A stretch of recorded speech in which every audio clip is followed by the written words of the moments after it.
World's best law of attraction money and success coach అయిన ప్రముఖ షేక్ అన్వర్ గారిచే మే 18th హైదరాబాద్ లో జరగబోయే one day magic of law of attraction and millionaire mind workshop కి register చేసుకోండి. Welcome to Sumanti. నేను మీ సుమంటి వినాగ్. చాలామంది గోచార రీత్యా కనుక మనం చూసుకుంటే మ్యారిటల్ లైఫ్లో కొన్ని దోషాలు శాపాలు ఉండేటువంటి అవకాశం ఉంటుంది.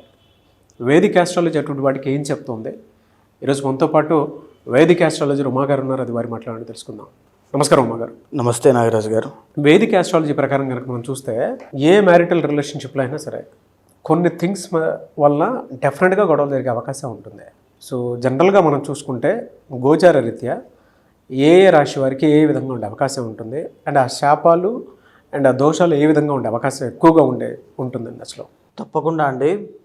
ఏదైతే మనం మాట్లాడుకునేటువంటి వైవాహిక జీవిత సమస్యల్లో కనుక ఎందుకు అకారణంగా తగాదాలు కానీ గొడవలు కానీ విభేదాలు, అంటే మ్యారీడ్ లైఫ్ మీద చాలామందికి చాలా రకాలుగా హోప్స్ ఉంటాయండి. నా భర్త ఎలా ఉండాలి, నా భార్య ఎలా ఉండాలి, నేను పెళ్ళైన తర్వాత ఇలా బ్రతకాలని చాలా ఆశలు ఉంటాయి.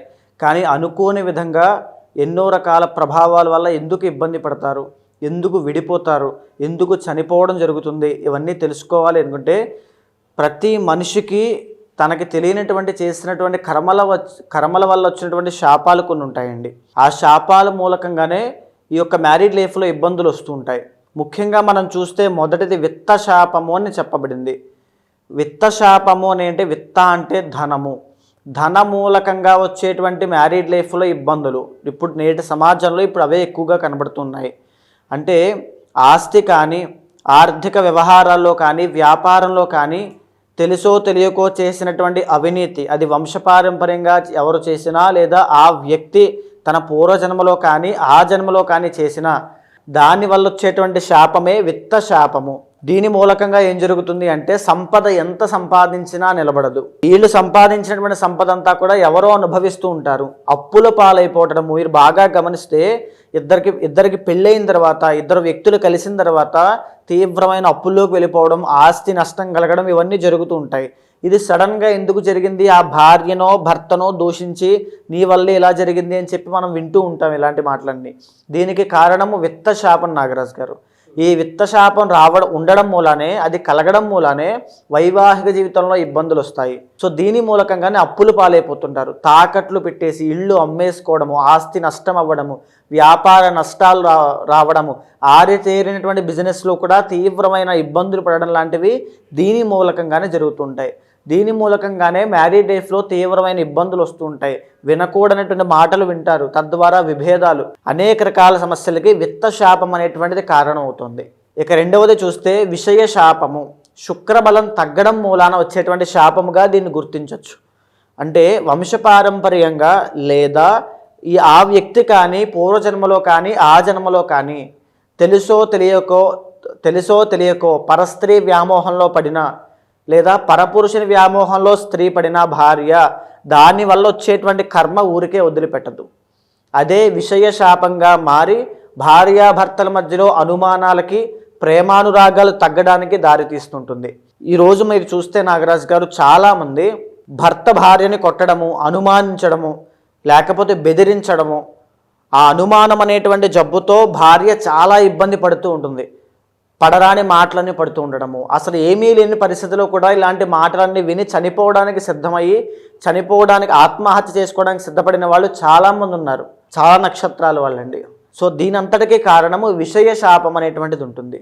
ఆ విషయ శాపము భార్య కానీ భర్త కానీ చేసుకున్నటువంటి కర్మ వల్ల, ఎవరైతే వేరే వాళ్ళ మీద వ్యామోహం పెరిగి చేసుకున్నటువంటి కర్మ వల్ల చాలా మంది అఫైర్స్ మీరు చూస్తే ఈ యొక్క శాపం మూలకంగానే పరస్త్రీ వ్యామోహము, ఈ శాపం మూలకంగానే ఇక్కడ సంపాదించిన డబ్బంతా తీసుకెళ్ళి అక్కడ పెట్టడము, వీళ్ళ యొక్క కుటుంబానికి సంతానానికి డబ్బులు లేకపోవడము, ఈ యొక్క శాపం మూలకంగానే వ్యసనాల బారిన పడడము, జూదం అనేటువంటిది అలవాటు అవ్వడము, డబ్బులన్నీ నాశనము, ఆస్తి నాశనం చేయడము, ఇవన్నీ కూడా కుటుంబం అంతా విచ్ఛిన్నం అవ్వడం అనేటువంటిది ఇక్కడి నుంచే ప్రారంభమవుతుంది. అయితే ఇక మూడవది ఏంటి అంటే వంశ శాపము అని ఉంటుంది నాగరాజు గారు.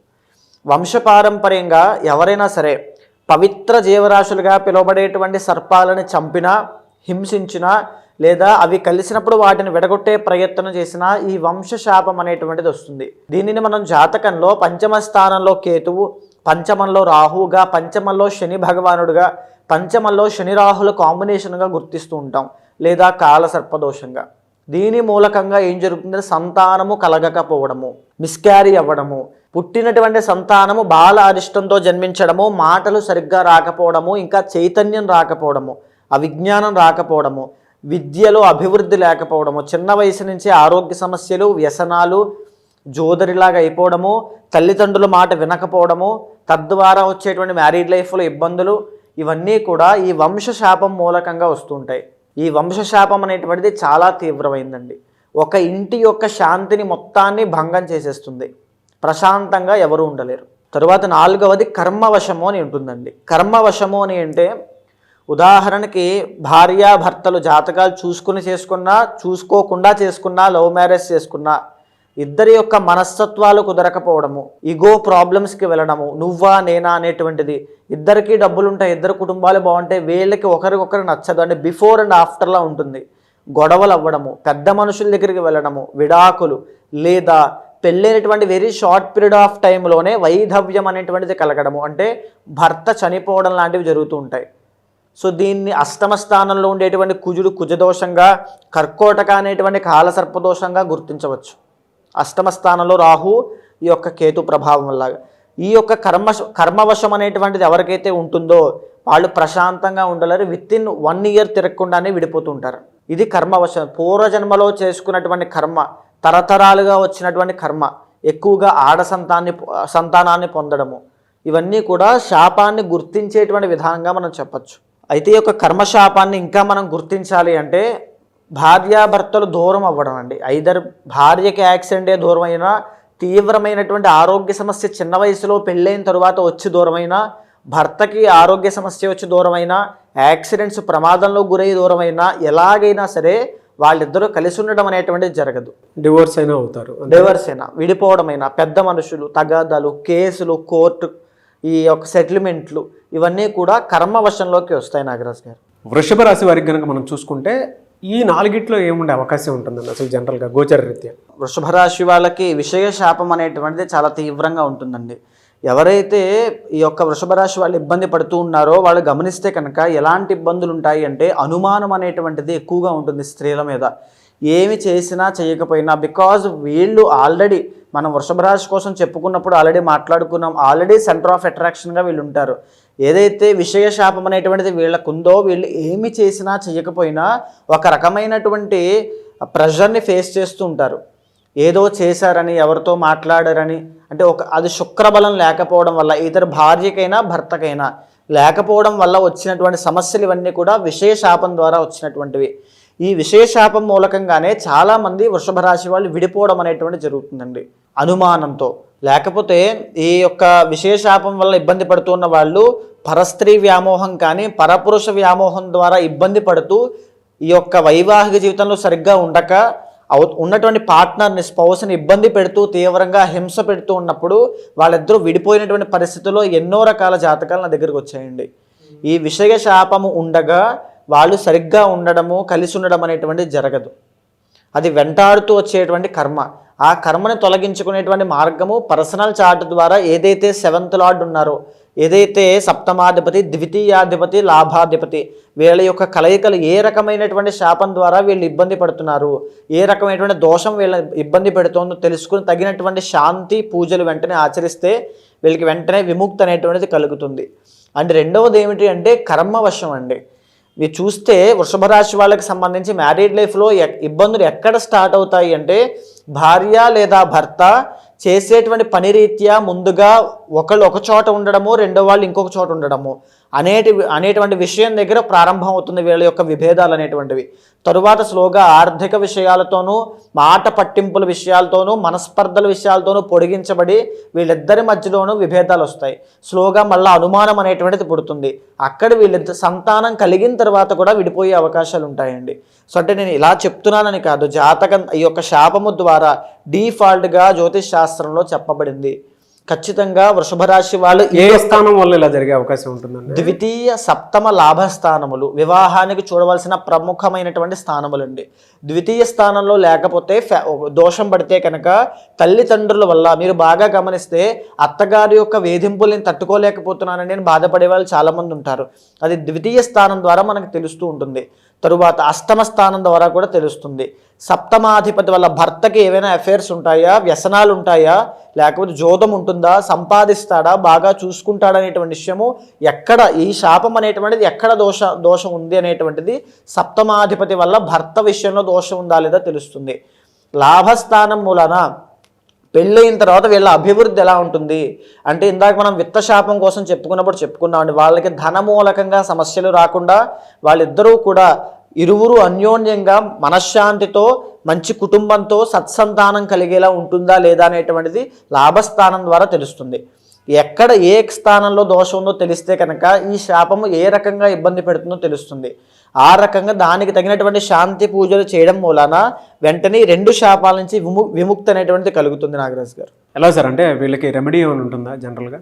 రెమెడీ అనేటువంటిది మనం తాత్కాలికంగా ఎన్నో చెప్పొచ్చండి. కానీ పర్సనల్ చార్ట్ ద్వారా వైవాహిక జీవితంలో సమస్యలు రావడానికి గమనించాల్సిన అంశాలు కొన్ని ఉంటాయి. మ్యారేజ్ టైం ఉంటుంది. మ్యారేజ్ అప్పుడు చేసుకునేటువంటి ముహూర్తాన్ని, ఇద్దరి యొక్క పర్సనల్ చార్ట్స్ని, D9 చార్ట్ని అన్నీ కూలంకషంగా చూసిన తర్వాత ఏ రకమైనటువంటి శాపమో ఇంకా మనకి డెప్త్గా తెలుస్తుంది. ద్వితీయ వివాహము, ద్వికళత్ర యోగము అంటారు. ఇది కూడా పర్సనల్ చార్ట్ ద్వారా తెలుస్తుంది. అప్పుడు దానికి తగినటువంటి శాంతి పూజలు ఆచరించాలి. వెంటనే విముక్తి అనేటువంటిది కలుగుతుంది. నాగరాజు గారు, సో మీరు ఇందాక రెమెడీ అని అన్నారు కాబట్టి పరిహారము ఏదైతే వీళ్ళకి యొక్క సమస్యల ద్వారా మానసికంగా కృంగిపోతారో, ఏదైతే ప్రశాంతత మనశ్శాంతి అనేటువంటిది ఉండదో, తరువాత ఏమి చేసినా సరే వీళ్ళకి ఫలితం లేదు, ఎంత ట్రై చేసినా, ఎంత ప్రేమించిన అవతల యొక్క పార్ట్నర్ అర్థం చేసుకోవట్లేదు అనుకున్నప్పుడు శ్రీరుద్ర యాగం అనేటువంటిది తప్పకుండా ఆచరించాలి. నాగరాజు గారు, అది చేసిన తర్వాత మంచి శుభ ఫలితాలు అనేటువంటిది వీళ్ళకి కనబడతాయి. డైవర్స్ దాకా వెళ్ళిన వాళ్ళు కూడా వెనక్కి వచ్చి కలిసే అవకాశాలు ఉంటాయండి. ఏ రోజు చేసుకుంటే బాగుంటుందండి ఇలాంటి పూజలు? ముహూర్తం బట్టి ఉంటుందండి. ముహూర్తం వాళ్ళ యొక్క నక్షత్రం బట్టి, ముహూర్తం బట్టి చేయాల్సి వస్తుంది. అయితే గోచార రీత్యా చూసుకుంటే ఈ విధంగా ఉంది అని చెప్పేసి చెప్పారు కదా మీరు. పర్సనల్ చార్ట్ ప్రకారము, వారి వ్యక్తిగత జీవితం ప్రకారం, అంటే ఆ జాతకంలో ఏముందో తెలుసుకోవాలి అనుకున్నటువంటి వాళ్ళు చాలామంది ఉంటారు. ఈ దోషంలో ఉన్నారా లేదా అనేటువంటి దానికి మిమ్మల్ని అప్రోచ్ అవ్వాలి అంటే ప్రాసెస్ ఏంటండి? తప్పకుండా అండి. ఇప్పుడు మనం మాట్లాడుకునేటువంటి అంశం అంతా కూడా ఈ యొక్క జ్యోతిష శాస్త్ర పరంగా ఏదైతే శాపాలు చెప్పబడ్డాయో అది రాశిరీత్యా ఒక డిఫాల్ట్ బ్లూ ప్రింట్లా మనం మాట్లాడుకున్నాము. కానీ ఏదైతే మీ పర్సనల్ చార్ట్ ఉంటుందో యూనిక్గా మీకు మాత్రమే time of birth, place of birth, ఈ యొక్క డేట్ ఆఫ్ బర్త్ బట్టి ఉంచబడుతుందో, దానిని చూసిన తర్వాత ఏదైతే శాపము మూలకంగా, ఏదైతే దోషం మూలకంగా మీకు సమస్యలు వస్తున్నాయో చూసి దానికి తగినటువంటి శాంతి పరిహారములు ఆచరింప చేసినట్లయితే తక్షణమే శీఘ్రంగా ఇమీడియట్ రిజల్ట్స్ అనేవి మీకు ఉంటాయి. అలాంటి వాళ్ళు ఎవరైనా ఉంటే ఖచ్చితంగా కింద కనిపించేటువంటి నెంబర్కి కాల్ చేస్తే తప్పకుండా మీ యొక్క పర్సనల్ చార్ట్ చూసిన తర్వాత మీకు మంచి సజెషన్స్ ఇస్తాను. Anyway sir, thank you so much Uma గారు.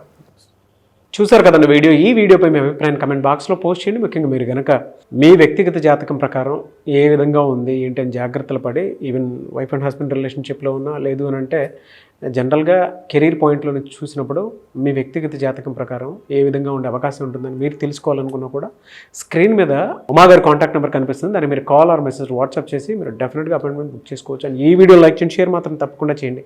ఇలాంటి మరిన్ని వీడియోస్ కోసం మా ఛానల్ ఫాలో అవ్వండి. Thank you.